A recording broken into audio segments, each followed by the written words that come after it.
네, 함께 기도 드리도록 하겠습니다. 사랑과 은혜가 풍성하신 아버지 하나님 감사드립니다. 오늘 하루 가운데에도 하나님의 돌보심과 또한 인도하신 가운데 이 자리까지 지켜주시고 또 보호하심을 참으로 감사드립니다. 하나님 말씀 앞에 이렇게 나아왔사오니 우리의 마음들을 또 분주하고 또 어지러운 마음들을 주님 다 내려놓고 또 다 비우고 하나님의 말씀에 집중할 수 있도록 우리들의 마음들을 주장해 주시기를 원합니다. 이 세상에 하나님의 은혜를 받은 백성으로 또 하나님의 자녀로 살아가기는 하지만 여전히 하나님 앞에 기쁨을 드리기보다는 또한 걱정과 또한 근심과 또한 죄악 가운데 머물러 있는 시간들이 더 많이 있는 것들을 고백하지 않을 수 없습니다. 하나님, 연약하기 그지없는 저희들을 불쌍히 여겨주시고 하나님의 그 말씀이 우리 안에 능력으로 역사하시는 그 역사로 말미암아 우리의 믿음을 담대하게 하시고 강건하게 하시는 역사가 있기를 원합니다. 사람은 아무것도 아니며 다만 그 말씀을 흘려보내는 통로에 불과하오니 하나님께서 역사하시고 그 마음 가운데 하나님의 말씀들이 깊이 새겨짐으로 그 말씀을 쫓아서 살아갈 수 있는 우리 각각 모두가 다 되게 하시기를 원합니다.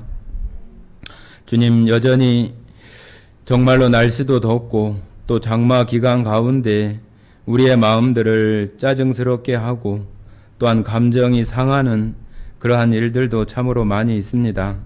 주님, 그런 가운데에도 우리들 마음속에 구원받은 그 생명의 또 역사와 능력으로 말미암아 감사와 기쁨이 있게 하셔서 그런 작은 어려움들 속에서도 주님을 더 누리는 우리 모든 교회 성도들이 다 되게 하시기를 원합니다. 오늘 이 자리 마땅히 참석해야 하지만 여러 형편과 사정으로 함께하지 못한 성도들 어디 있든지 간에 하나님을 생각하는 가운데 지금 이 시간들이 흘러가게 하셔서 하나님의 그 크신 은혜가 그 심령 안에도 차고 넘치는 능력이 역사되기를 원합니다. 또한 방송으로 참여하시는 성도와 가정들에게도 하나님 은혜를 더하셔서 하나님의 그 생명의 복음이 정말로 역사되어지고 말씀이 역사되어지는 그러한 일들이 그 가정 안에 있을 수 있도록 주님 은혜로 베풀어 주시기를 원합니다. 주님, 오늘 말씀 가운데에도 하나님 우리들 가운데 성령을 밝히 또한 보여주셔서 하나님의 말씀을 깨닫게 하시고 정말로 내가 이 세상 가운데 어떤 모습으로 살아가는 것이 마땅한지를 정말로 알아갈 수 있는 귀한 시간이 되게 하시기를 원합니다. 오늘 모든 시간 속에 오직 하나님 영광 받으시기를 간절히 원하오며 우리를 사랑하시는 거룩하신 예수님 이름으로 기도드렸습니다. 아멘. 네, 오늘은 마태복음 24장입니다. 24장. 마태복음 24장. 함께 읽으실 말씀은 42절부터 47절까지 42절부터 47절까지의 말씀을 같이 읽도록 하겠습니다. 42절부터 같이 읽겠습니다. 그러므로 깨어 있으라. 어느 때 어느 날에 너희 주가 임하는지 너희가 알지 못함이니라. 너희도 아는 바니 만일 집 주인이 도둑이 어느 시각에 올 줄을 알았더라면 깨어 있어 그 집을 뚫지 못하게 하였으리라. 이러므로 너희가 준비하고 있으라. 생각하지 않은 때에 인자가 오리라. 충성되고 지혜 있는 종이 되어 주인에게 그 집 사람들을 맡아 때를 따라 양식을 나눠줄 자가 누구냐? 주인이 올 때에 그 종이 이렇게 하는 것을 보면 그 종이 복이 있으리로다. 네, 오늘 마태복음 24장에 대한 내용들을 함께 나누도록 하겠습니다. 네, 마태복음 24장은 좀 어렵기도 합니다. 어렵기도 하고 저도 어렵고 성도님들 가운데에도 어려움들이 있으리라고 생각을 합니다. 24장 가운데에는 이스라엘 민족들이 받을 그 고통과 또 예수님이 이 땅에 다시 재림하시는 때 세상 끝에 있어질 그 징조들이나 현상들에 대해서 이렇게 말하고 있는데 그 두 부분들이 조금 이렇게 섞여 있기도 하고 또 따로 있기도 하고 그래서 조금 이렇게 어렵기도 합니다.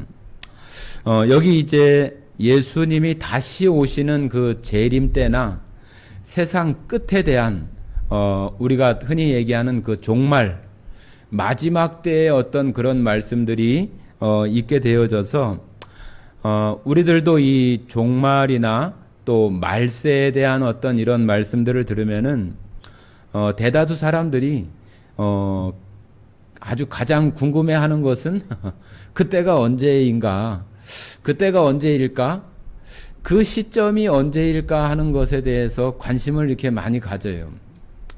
그런데 우리 구원받은 하나님의 백성들 성도들이 가져야 되는 그 어떤 마음은 그 어떤 시점 시간에 대한 것이 아니라 지금 내가 살고 있는 어떤 지금 현재의 모습에서 내가 어떻게 살아가야 할 것인가에 더 집중해야지.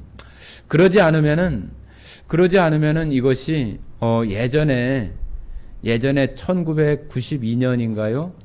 그 다미 선교회라고 해서 예수님이 언제 오신다고 해가지고 막 방송에서도 떠들썩하고 또 막 흰옷을 입고 예수님 오시는 것을 준비해야 된다고 그렇게 했었던 그 다미 선교회가 있었는데 뭐 그냥 지나간 것처럼 아무 일 없이 또 그렇게 지나갔고 또 그 후에 한 2014년 정도에 우리나라 사람이기는 한데 외국에 있는 그 여성분인데 그 여성분이 우리나라가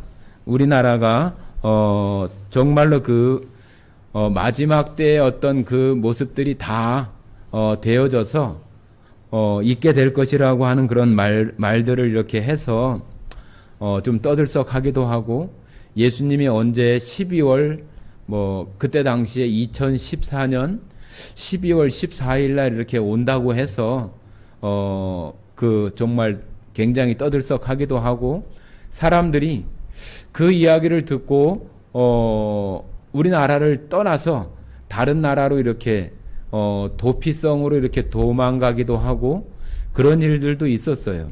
그러나 그것도 역시 거짓된 어떤 그런 모습으로 끝이 나고 그런 일들이 이렇게 있어요. 그래서 사람들이 이 말세나 이 종말 때의 어떤 그런 시간이나 그런 것들에 대해서 집중하고 관심을 갖게 되면은 지금 어떤 내가 살아가고 있는 지금 현재의 삶을 올바르게 살아갈 수가 없어요. 여러분들 한번 생각해 보십시오. 만약에 일주일 후에 지구의 종말이 온다든지 그런 것이 분명하게 세상의 끝이 된다고 하는 것이 이렇게 나와 있다고 한다면은 직장에 다니고 학교에 다니고 자기의 어떤 일상적인 그런 생활들을 충실하게 살아갈 수 있는 사람이 있을까요? 없을 거예요. 그죠? 뭐 일주일 후면은 세상이 끝난다는데 학교는 뭐하러 가? 직장은 뭐하러 가? 지금 있는 돈이나 펑펑 잘 쓰고 지나가야지. 그걸 뭐하러 해? 그런 마음들이 그 말세, 종말, 마지막 때라고 하는 그 시점, 그 시간에 관심을 갖게 되면은 어찌 보면은 일상적인 그런 생활이나 그런 것들이 다 무너져 버리는 거예요. 그래서 잘못된 어떤 그 종말론에 이렇게 그 주장하는 잘못된 이단들이나 그런 사람들이 사람들의 그런 심리를 이용해 가지고 언제 어느 때에 예수님이 이렇게 오신다, 아니면 자기가 예수라고 이렇게 얘기를 하면서 사람들을 현혹해 가지고 그 사람들의 어떤 일상생활을 다 무너뜨리고 자기의 어떤 그 재산이나 자기의 하고 있는 그런 일들, 그런 것들을 다 놓아버리고 거기에 이렇게 빠져버리는 그런 일들이 우리가 아는 것만 해도 많이 있었어요. 그죠? 그런 것처럼 이 예수님께서 지금 여기 이 24장에 나타나는 이런 일들 속에서 이 종말이나 마지막 때 예수님의 재림이나 이런 것들이 정말로 우리가 성경에 나와 있는 그 말씀에 근거해서 그런 그 내용들이 잘 합당하게 해석이 되고 풀어져야지, 그러지 않고 자기의 어떤 추측이나 생각이 가미가 되어져 가지고 그것을 이렇게 막 만들어 가지고 어떤 것들을 이렇게 딱 성경 어떤 구절을 정해 가지고 그렇게 해서 잘못된 어떤 종말 사상이나 이단 사상들이 생겨나지게 되는 거예요. 그러면 사람들은 그것이 거기에 이렇게 미혹되고 현혹이 돼서 자기의 어떤 일상적인 생활들이 다 무너져 버리고 그런 것들을 다 놓아버리고 이제는 정말로 뭐 얼마 안 있으면 그런 일이 있다고 하는데 지금 내가 이걸 해서 뭐해? 저걸 해서 뭐해? 그런 마음들이 되어져서 일상이 완전히 이렇게 파괴되어지는 그런 것들이 있기 때문에 이 예수님께서도 이 말씀들을 이렇게 하시는 가운데 정말로 예수님께서 이 마지막 때에 이런 일들을 말씀하시는 그 이유가 어디 있는가 하는 것들을 우리는 잘 생각을 해야 돼요. 우리가 마치 제가 말씀드린 것처럼 어느 시기에 어느 시간에 어느 때에 그것이 몇 년도에 그런 일들이 있을 것인가, 만약에 그런 데 관심을 갖는다면은 우리는 지금 엉뚱한 데 관심을 갖고 있는 거예요. 그런 것이 아니라 성경에 기초해서 우리의 현재 삶들을 올바르게 살아갈 수 있는 그런 것이 우리에게 더 필요한 것이지, 그때가 되고 안 되고에 거기에 그 초점이 있지 않다고 하는 거예요. 자, 우선 한번 1절부터 한번 보시도록 하겠습니다. 예수께서 성전에서 나와서 가실 때에 제자들이 성전 건물들을 가리켜 보이려고 나아오니. 자, 여기도 보면 이제 지금 성전이 지금까지 우리가 계속 배우면서 바리새인들과 서기관, 그죠? 23장에서도 외식하는 바리새인과 서기관들에 대해서 화가 있을 것이라고 계속 말씀을 하셨잖아요. 그리고 성전이 하나님의 만민이 기도하는 집, 만민을 위하여 기도하는 그런 집이 장사치가 되어지고 장사하는 소굴이 되어지고 또 강도의 소굴이 되어지고 그런 것을 예수님께서 다 뒤집어 엎으시는 그런 사건들이 있었는데, 그 성전을 이제 예수님이 나오신다고 하는 것은 뭐예요? 예수님이 성전 자체이기도 하지만은 그 성전이 예수님이 있다가 거기서 성전에서 예수님이 나오신다고 하는 거는 그 성전은 이제 빈 껍데기가 되고 마는 거잖아요. 그죠? 우리도 만약에 우리가 구원받은 이것이 예수님이 만약에 우리한테 구원받은 그런 것들이 어느 날 이렇게 훅 떠나가 버린다면은 우린 뭐예요? 그냥 빈 껍데기가 되는 거 마는 거잖아요. 그런 것처럼 예수님께서 성전에서 나가셨다고 하는 것은 그냥 단순히 집에서 이렇게 나갔다고 하는 그런 표현이 아니라 이제는 성전이 성전으로서의 하나님의 어떤 제사나 예배나 그런 것이 되어질 수 있는 그런 것에서 이제는 벗어나 버리고 빈 쭉정이가 되어져 버리는 그런 모습이라고 이렇게 표현할 수 있는 거예요. 그런데 이 제자들은 그런 것도 모르고 이렇게 말을 하는 거죠. 제자들이 성전 건물들을 가리켜 보이려고 나아오니, 이 제자들은 이 성전이 너무 자랑스러운 거예요. 이 성전은 어떤 성전이냐 하면은 우리가 이전에 느헤미야나 이런 그 구약 성경을 배울 때에 그 수룹바벨 성전보다도 한 4-5배 이상 엄청나게 크고 웅장하게 지어진 그 성전이에요. 그것이 이때 당시에 그 에돔 사람이었던 그 헤롯 대왕이 유대인들의 마음을 사기 위해서 유대인들이 가장 마음이 많이 가고 그 사람들의 가장 생활의 중심이 되는 것이 무엇인가 생각을 하다가, 이들에게 성전을 지어주면은 이들의 마음을 살 수 있겠다 생각을 해서 이 헤롯이라고 하는 사람이 성전을 엄청나게 웅장하고 화려하게 지어주는 거예요. 그런데 우리가 요한복음 2장에 보면은 한번 보겠습니다. 요한복음 2장.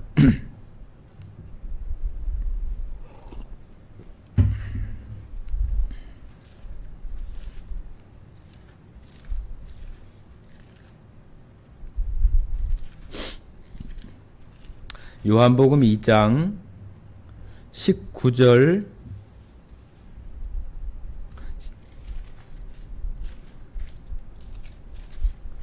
2장 19절 20절입니다. 19절 20절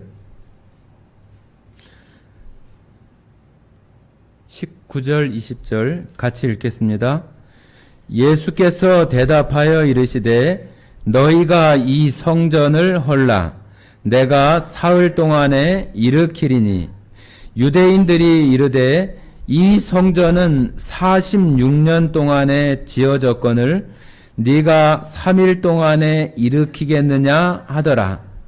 자, 지금 예수님이 지금 여기 공생애를 시작하는 시점이 30살이라고 그랬잖아요. 30살.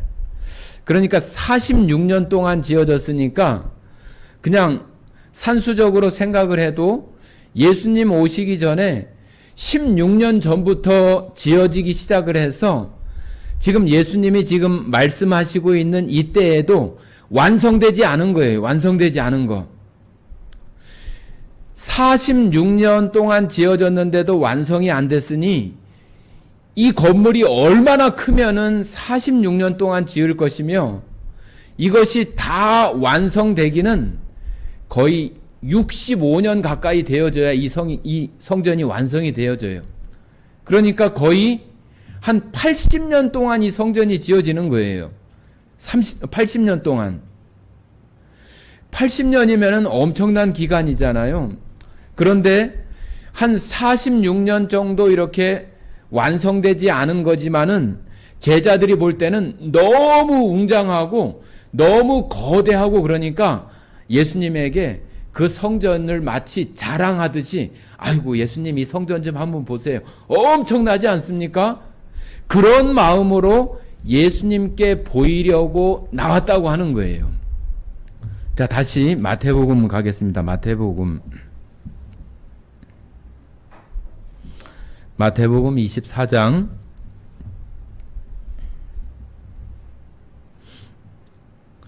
1절 제자들이 성전 건물들을 가리켜 보이려고 나아오니 그러잖아요. 예수님이 나오셨으니까 제자들도 같이 따라 나왔을 거 아닙니까? 같이 따라가는 무리들과 함께. 그러니까 제자들이 이 성전의 어떤 그 엄청난 모습을 우리 유대인들 대단하죠. 이 성전 정말로 멋있죠? 한번 보세요. 그런 마음으로 예수님께 그렇게 보이려고 나왔다는 얘기예요. 보이려고. 자, 그러니까 예수님이 말씀하시는 거예요. 2절입니다. 대답하여 이르시되 너희가 이 모든 것을 보지 못하느냐? 내가 진실로 너희에게 이르노니 돌 하나도 돌 위에 남기지 않고 다 무너뜨려지리라. 이 성전이 다 무너진다고 하는 거예요. 예수님이 너희들 그렇게 자랑하고 이 엄청나고 거대하고 웅장하다고 생각하고 나한테 자랑하는데 이게 돌 위에 돌 하나도 남기지 않고 다 무너뜨려지리라. 돌 위에 돌 하나도 남기지 않는다는 얘기는 뭐예요? 완전히 무너진다는 얘기죠. 완전히. 우리가 집이 무너지거나 그러면은 뭐 벽이 조금 세워 있거나 아니면은 뭐 덜 무너진 그런 곳이 있을 수 있는데 돌 위에 돌 하나도 남기지 않는다는 얘기는 완전하게 무너진다는 얘기예요. 완전하게. 그러면서 그 뒷부분에 다 무너지리라. 다 무너져 버리는 것이라고 이렇게 얘기를 하는 거예요. 그러니까 제자들이 깜짝 놀라겠잖아요. 아이, 우리 주님께서, 선생님께서 왜 이런 말씀들을 하시지? 굉장히 의아했을 거예요. 이게 무슨 말이지? 너무 궁금하겠잖아요. 그래서 3절에 이런 말을 하는 거예요. 3절입니다. 예수께서 감람산 위에 앉으셨을 때에 제자들이 조용히 와서 이르되 우리에게 이르소서 어느 때에 이런 일이 있겠사오며 또 주의 임하심과 세상 끝에는 무슨 징조가 있사오리이까. 제자들이 생각하기를 예수님이 이렇게 이게 다 무너질 거라고 얘기하니까 예수님이 이런 일이 언제 있겠습니까? 물어보는 거예요. 질문을 하는 거예요. 이 돌 하나도 돌 위에 남지 않고 다 무너진다고 했는데 그게 그때가 언제입니까? 그렇게 물어보는 거예요. 그러면서 또 한 가지는 세상 끝에 대한 마지막 때에 대한 내용들을 얘기하면서 마지막 때에 어떤 징조와 어떤 일들이 있겠습니까? 예수님이 이 땅에 다시 온다고 하는 그때와 세상의 끝에는 어떤 징조가 있겠습니까? 물어보는 거예요. 제자들도 궁금하겠잖아요. 주님이 그렇게 말씀하시니까, 그래요? 그러면 그런 때가 언제 있을까요? 그리고 이 세상의 끝은 언제 될까요? 또 주님이 재림하시는 때는 또 언제가 될까요? 그렇게 세 가지 정도의 이런 질문을 하는 거죠. 이 성전이 돌 위에 돌 하나도 남기지 않고 다 무너지는 때와 예수님이 재림하시는 때가 어찌 보면 세상의 종말이라고도 할 수 있기 때문에 세상의 끝과 예수님의 재림하시는 거는 또 같이 이렇게 볼 수도 있겠죠. 그러면은 압축하면 두 가지겠잖아요. 세상이 끝날 때 또 이 성전이 무너질 때에 그때가 언제입니까? 하고 이렇게 물어보는 거예요. 그러니까 예수님이 이렇게 대답을 하십니다. 4절입니다. 예수께서 대답하여 이르시되 너희가 사람의 미혹을 받지 않도록 주의하라. 사람의 미혹을 받지 않도록 주의하래요. 지금 우리가 마태복음 5장에 예수님께서 그 산에 이렇게 앉으셔서 산상수훈을 말씀하시는 것처럼 감람산에 이렇게 앉으셔서 이제 이스라엘 민족들에게 있을 고통과 어려움, 또 세상의 끝에 나타날 어떤 징조들이나 현상들에 대해서 가르쳐 주시는 그런 말씀으로 이제 감람산에 앉으셔서 예수님이 항상 무슨 말씀을 가르치시거나 그럴 때는 제자들 앞에 이렇게 앉으시는 그런 모습이 있잖아요. 그래서 앉으셔서 그런 것들을 강론하시고 또 가르치시는 그런 모습이죠. 그런데 제일 처음에 말하는 것이 뭐냐 하면은 사람들의 미혹을 받지 말아라. 사람들의 미혹을 조심해라. 그 사람들이 어떻게 미혹하는지 그런 것들을 이제 그 다음부터 이렇게 말씀을 하시는데요. 자, 제가 한번 읽어보겠습니다. 5절입니다. 많은 사람이 내 이름으로 와서 이르되 나는 그리스도라 하여 많은 사람을 미혹하리라. 예수님께서 말씀하시는 것이 많은 사람이 내가 그리스도다, 내가 자칭 그리스도다 얘기하는 그런 사람들이 많이 나타나서 너희들을 미혹할 것이다. 미혹한다는 얘기는 속이고 또 거짓말하고 유혹하고 그런 것을 미혹이라고 이렇게 말할 수 있잖아요. 너희를 거짓말로 속여서 넘어지게 하려고 하는 것이 미혹이에요. 그죠?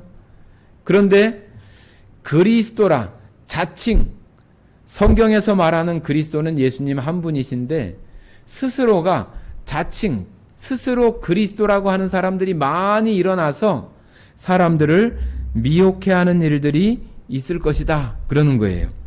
자, 그 다음에 보시면은 6절에 보면은 난리와 난리의 소문을 듣겠으나 너희는 삼가 두려워하지 말라.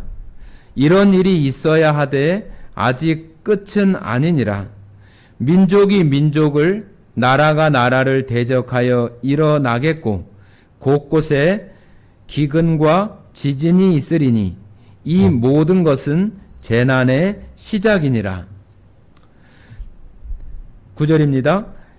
그때 사람들이 너희를 환난에 넘겨주겠으며 너희를 죽이리니 너희가 내 이름 때문에 모든 민족에게 미움을 받으리라.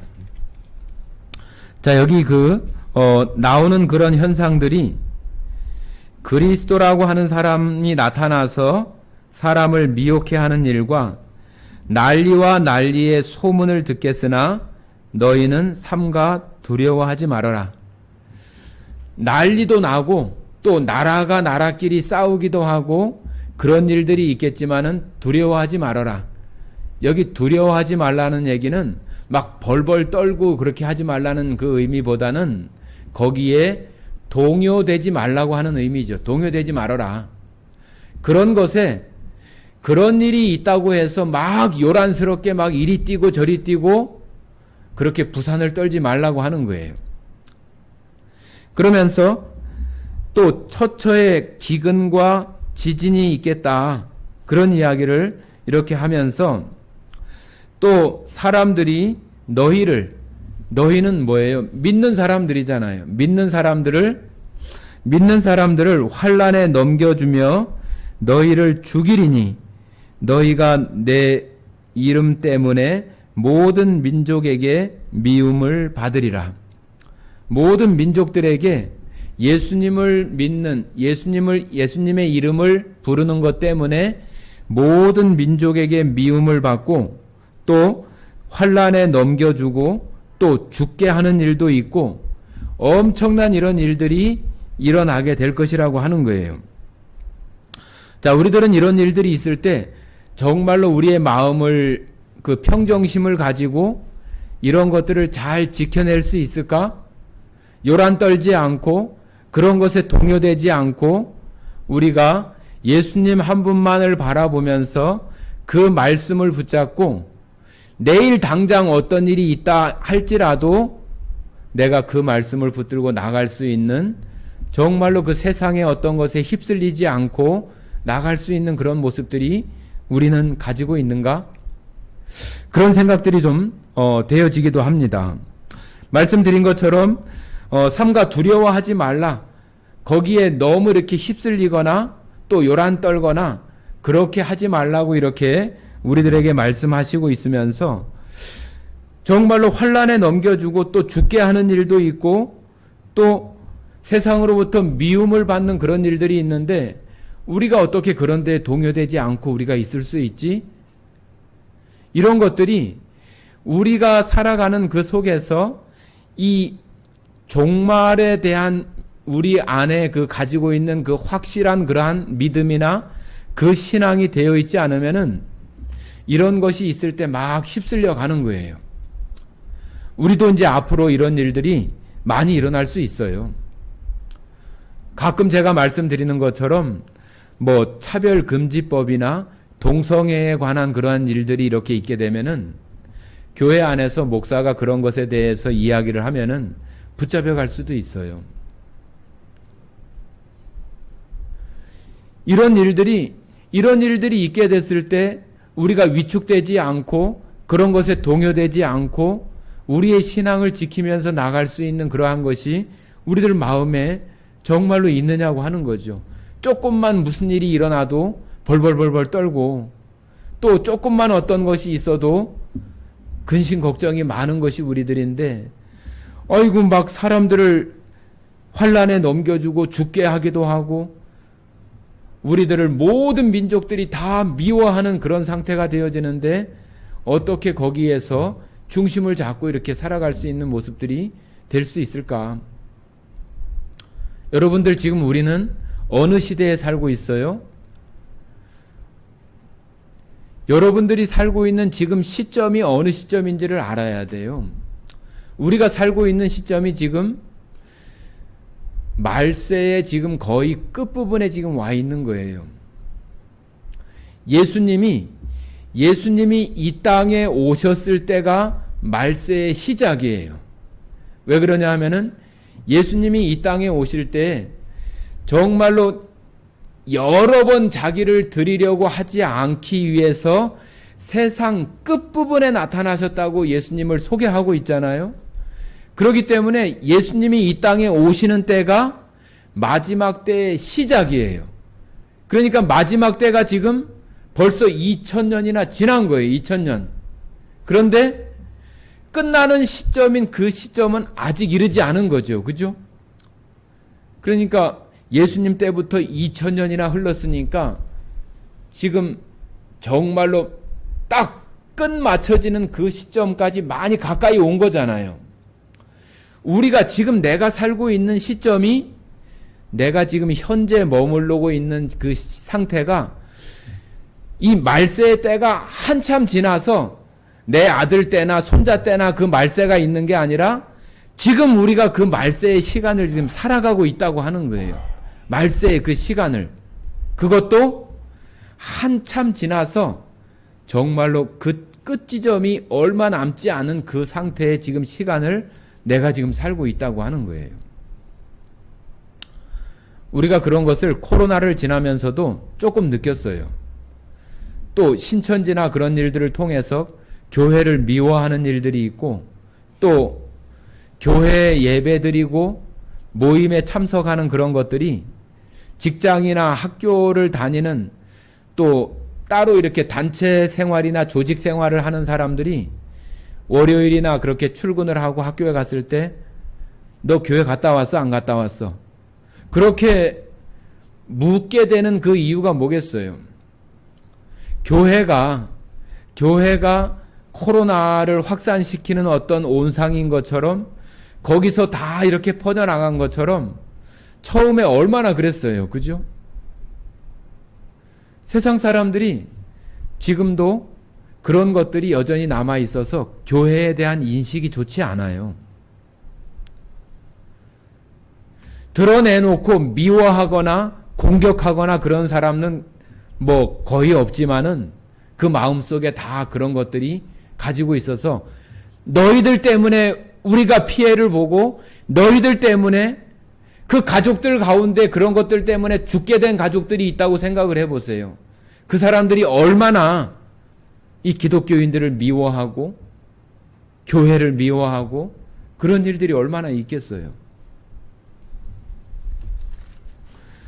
자, 24장 10절입니다. 10절. 그때 많은 사람이 실족하게 되어 서로 잡아주고 서로 미워하겠으며 이런 일들이 있는 거예요. 좋은 정말로 신실한 성도인 줄 알았는데 목사를 신고하는 거예요. 우리 목사님이 이런 설교했다고. 우리 어떤 성도가 이런 얘기했다고. 그러면서 그런 사람들을 어떤 그 행정기관에다가 고발을 한다든지 넘겨준다든지 그런 일들이 있고 서로 믿을 수 없는 서로 의심하게 되고 저 사람이 정말로 나하고 똑같은 마음을 가지고 있을까? 저 사람이 정말로 예수님을 올바르게 말씀의 중심이 되어져서 사는 사람인가? 정말로 확신할 수 없어서 입 밖으로 그런 말들을 잘 할 수 없는 그런 때가 되어진다고 하는 거예요. 11절입니다. 거짓 선지자가 많이 일어나 많은 사람을 미혹하겠으며 불법이 성함으로 많은 사랑이 식어지리라. 이런 일들이 있다고 하는 거예요. 거짓 선지자들이 일어나는 것도 아니고 많이 일어난대요. 많이. 정말로 하나님께 붙잡혀서 선지자로서의 어떤 그런 역할을 하는 사람보다 그렇지 못한 사람들이 더 많아지는 그런 시대가 되어지고, 불법이 성하고, 이 불법이라고 하는 것은 하나님의 말씀이 아닌 다른 것으로 얘기한다는 얘기죠. 뭐 사회적인 어떤 뭐 법이나 질서나 그런 차원이 아니라 하나님의 말씀이 왜곡되고 잘못 적용이 되고 그런 것들이 번성하게 되므로 많은 사람의 사랑이 식어지리라. 서로 영혼들을 바라보고 하나님의 형상을 따라 지음받은 사람이라고 하는 그런 것들을 대상으로 바라보지 못하고 사랑하는 마음으로 바라보지 못하는 사랑이 식어버리는 거죠. 사랑이 식어버려. 자, 디모데후서 한번 보겠습니다. 디모데후서 3장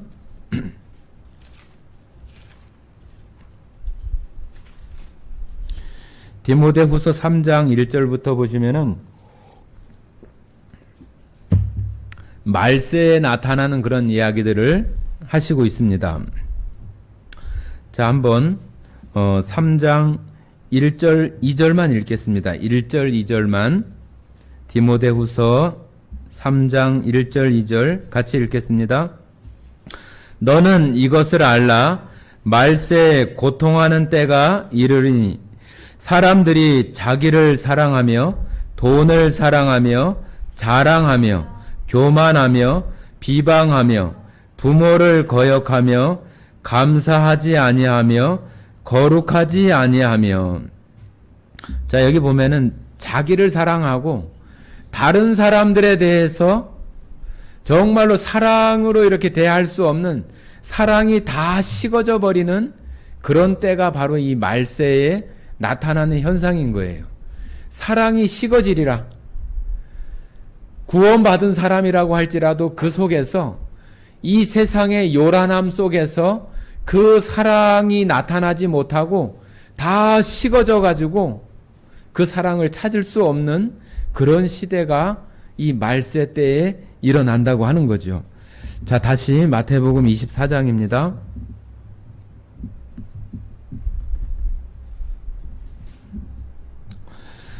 네, 13절입니다. 24장 13절. 그러나 끝까지 견디는 자는 구원을 얻으리라. 이 천국 복음이 모든 민족에게 증언되기 위하여 온 세상에 전파되리니 그제야 끝이 오리라. 자, 여기는 이제 세상의 끝에 대한 이야기를 지금 쭉 하고 있고, 앞부분에 대해서는 돌 위에 돌 하나도 남기지 않고 그 성전이 다 무너지리라고 했던 것은 지금 예수님이 이 말씀을 하시고 한 40년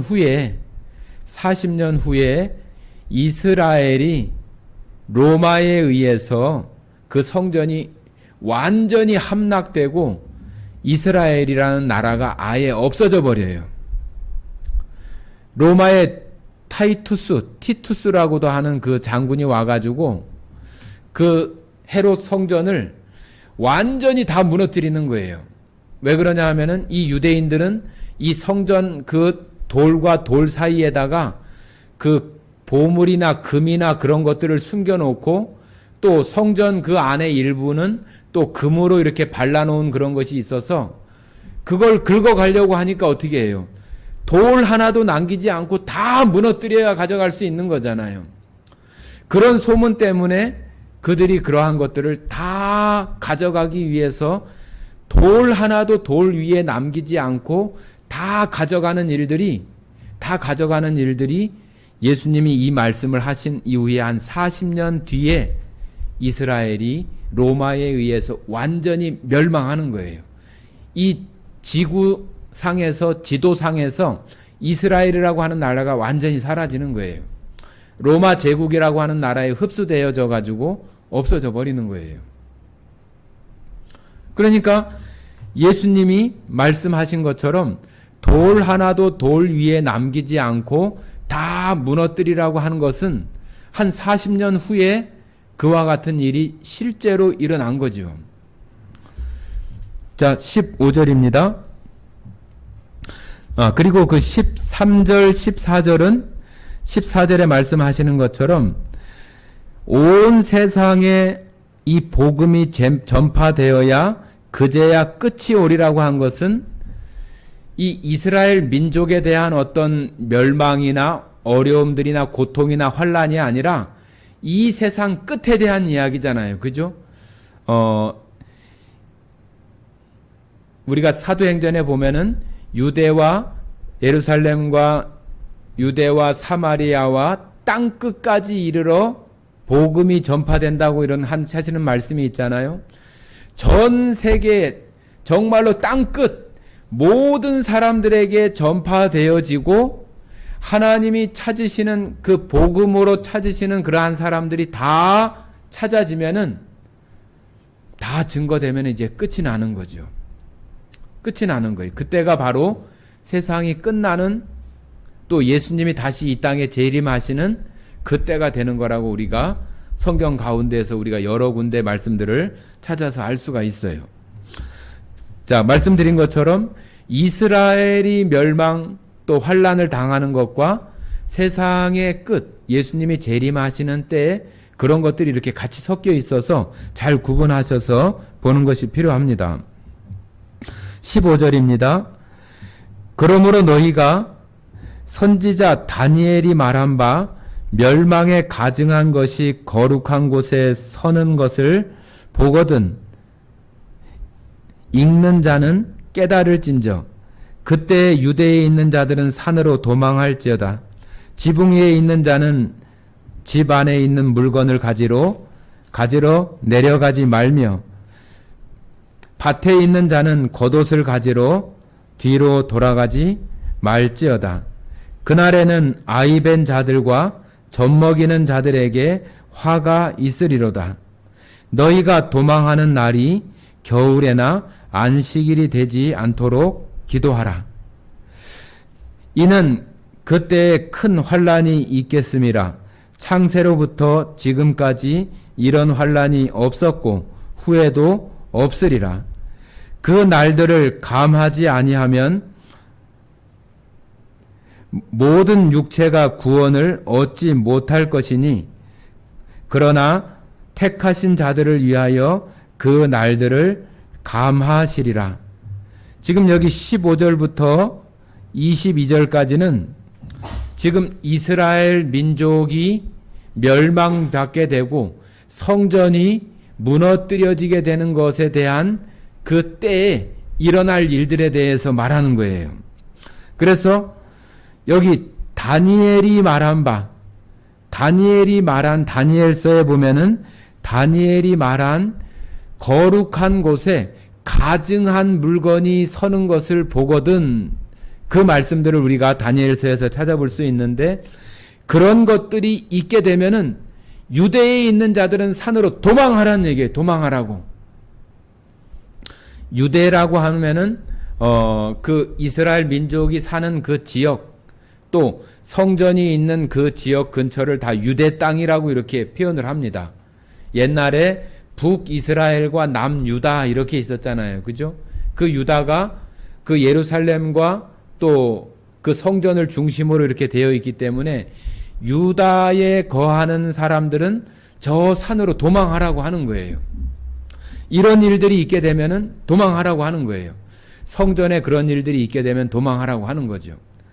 지금 여기는 예수님이 지금 말씀하시는 거기 때문에 예수님이 이 말씀을 하시기 전에도 이런 일들이 있었어요. 제가 지난번에 한번 말씀드렸던 BC 167년 8년경에 안티오쿠스 4세라고 하는 그 시리아의 그 왕이 이스라엘을 헬라화하면서 그 성전에다가 제우스 신상을 세우고 돼지를 갖다가 제물로 드리고 돼지 피를 발라서 그 제단에 뿌리고 그러한 것을 했어요. 이스라엘 유대인들이 가장 그 더럽게 생각하고 정말로 저주받을 만한 그런 것으로 생각하는 짐승 가운데 대표적인 것이 돼지하고 개잖아요. 그죠?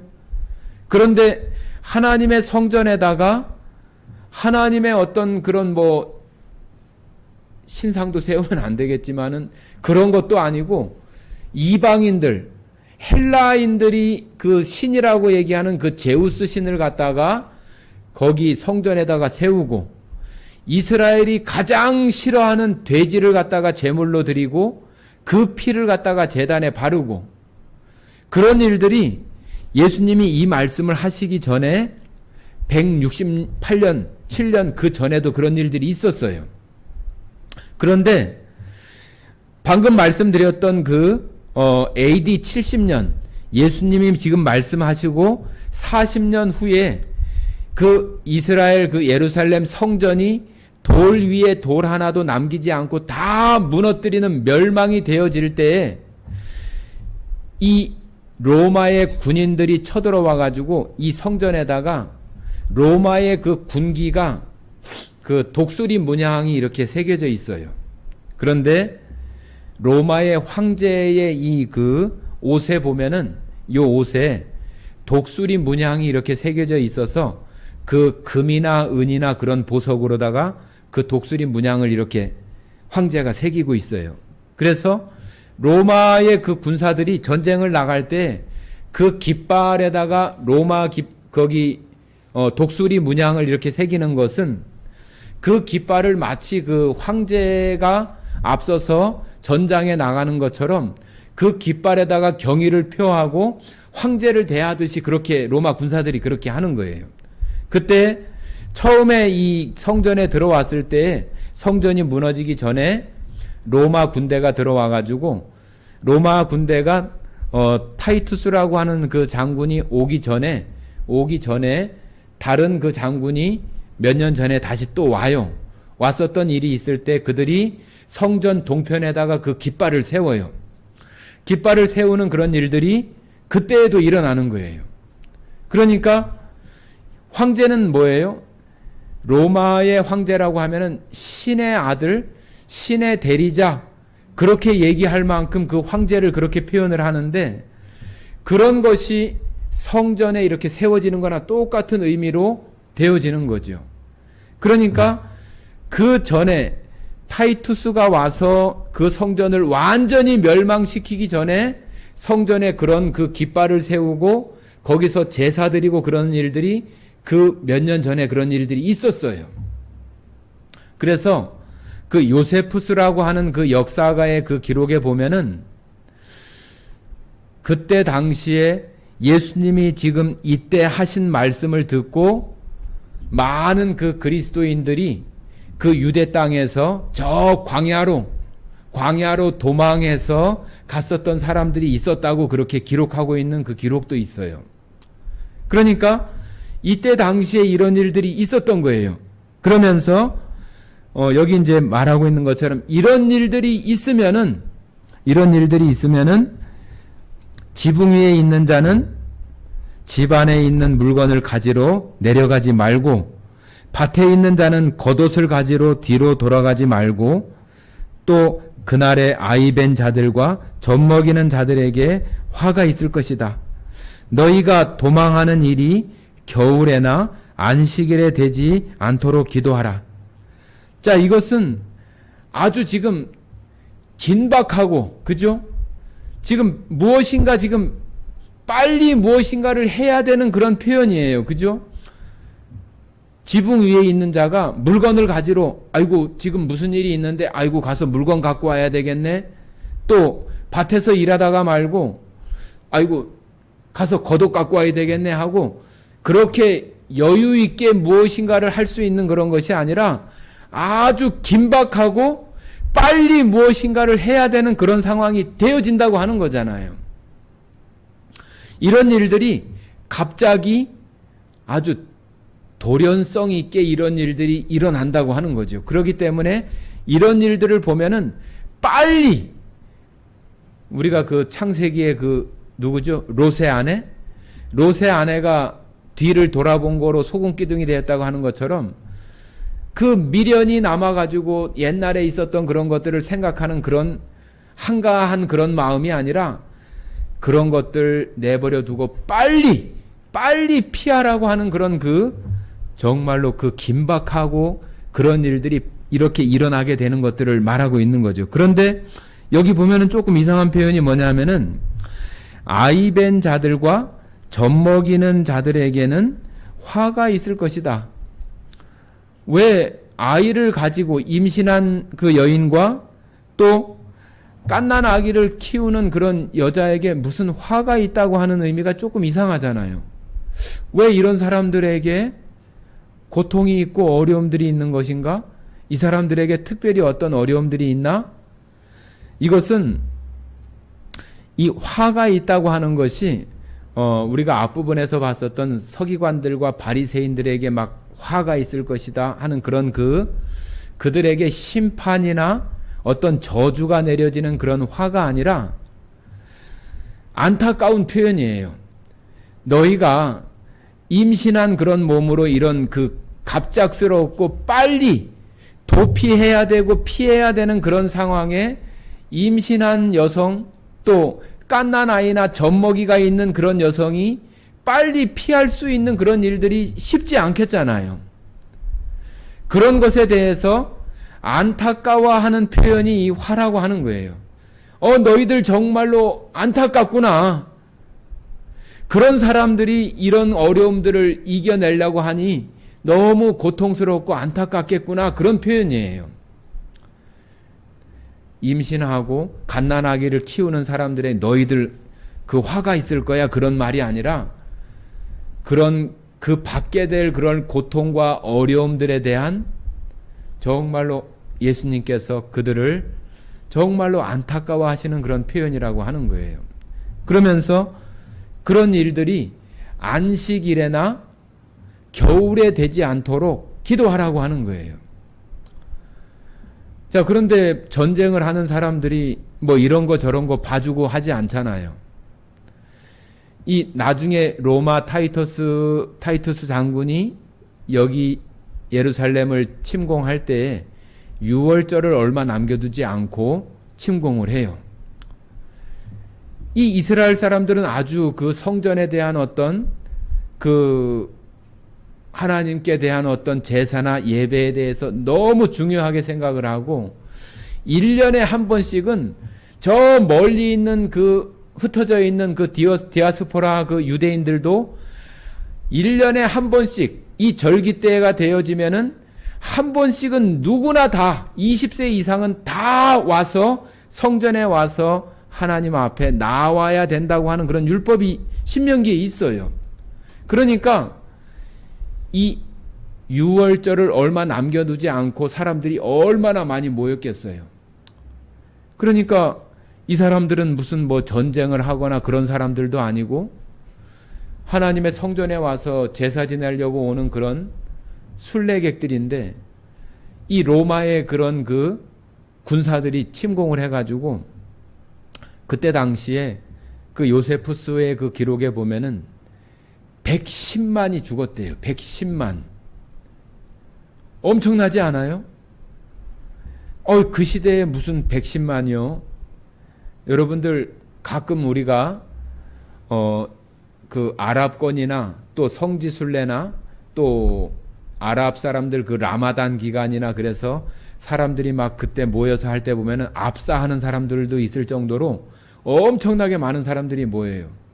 마치 그때 유월절을 얼마 남겨두지 않고 전 세계에 흩어져 있던 유대인들이 하나님 앞에 나오기 위해서 많이 모인 거예요. 말씀드린 것처럼 그 사람들은 군사들도 아니고 병기를 들고 있는 사람들도 아니고 완전히 로마 군인들에 의해서 살육이 벌어지는 거죠. 살육이. 그러니까 엄청난 이런 그 환난과 고통이 이루어지는 그러한 때에 안식일 날은 이때 당시에 유대인들이 가지고 있는 안식일에 할 수 없는 일, 해야 되는 그런 일들이 정해져 있어요. 그러니까 이 사람들은 그것이 하나님을 잘 섬기는 거라고 생각을 해서 자기 목숨의 위협을 받아도 그렇게 하는 거예요. 그러니까 안식일이 되어지면은 뭐 1점 몇 킬로 이상은 걸으면 안 되고 뭐 짐을 얼마 이상 지면은 안 되고 그런 것이 있으니 어떻게 도망을 가겠어요. 그리고 겨울이라고 하면 우리나라 같이 이런 뭐 눈 내리고 그런 겨울은 아닌데 거기는 비가 많이 내리는 우기예요. 우기이고 또 밤이 되면은 또 우리가 사막의 그런 기후 같이 밤에는 굉장히 추워요. 그런데 비가 많이 오고 그러면은 사막이긴 하지만은 그렇지 않은 데는 또 질척질척 할 것이고 사람들이 이동해서 도망가거나 피난 가고 그러기가 얼마나 어렵겠어요. 그죠? 그런데 이 로마에서는 그런 것들을 다 상대의 어떤 약점을 잘 파악하고 그런 것들에 집중 공격을 해가지고 완전히 이스라엘을 섬멸해 버리는 거죠. 자, 여기 나오는 이런 일들이 그때 당시에 있어지는 그런 일들, 정말로 30년, 40년 전에 예수님께서 이런 일들이 있으면은 유대 땅에 있는 자들은 산으로 도망하라고 했네. 그러면 앞도 뒤도 보지 않고 그런 일들이 있을 때 도망한 사람들은 자기의 어떤 목숨을 살 수는 있었겠잖아요. 그렇죠? 그런 무리들이 있었다고 하는 기록도 있는 거예요. 자, 한번 그 다음 한번 다시 보도록 하겠습니다. 그러면서 그 24절에 보시면은 거짓 그리스도들과 거짓 선지자들이 일어나 큰 표적과 기사를 보여 할 수만 있으면은 택하신 자들도 미혹하리라. 자, 22절 보면요. 그 날들을 감하지 아니하면 모든 육체가 구원을 얻지 못할 것이니 그러나 택하신 자들을 위하여 그 날들을 감하시리라. 하나님께서 이런 일들이 유대인 가운데 있기는 하겠지만은 그 고통과 그러한 것이 그냥 그대로 내버려 두면은 살아날 사람들이 없다는 얘기예요. 그래서 하나님께서는 그 날들을 감해 주겠다고 하는 거예요. 감해 주겠다고 하는 것은 하나님께서 그런 가운데에서도 은혜를 베푸셔서 돌보시고 보호하시겠다고 하는 얘기죠. 그죠? 그런 환난과 어려움 속에서도 하나님의 돌보심과 보호하심이 있기 때문에 그들이 살아남을 수 있는 그런 가운데에 있게 되는 것입니다. 자, 23절입니다. 그때 사람이 너희에게 말하되 보라 그리스도가 여기 있다 혹은 저기 있다 하여도 믿지 말라. 거짓 그리스도들과 거짓 선지자들이 일어나 큰 표적과 기사를 보여 할 수만 있으면 택하신 자들도 미혹하리라. 자, 보라 내가 너희에게 미리 말하였노라. 자, 오늘 여기 25절까지만 이렇게 하도록 하겠습니다. 보라 내가 너희에게 미리 말하였노라.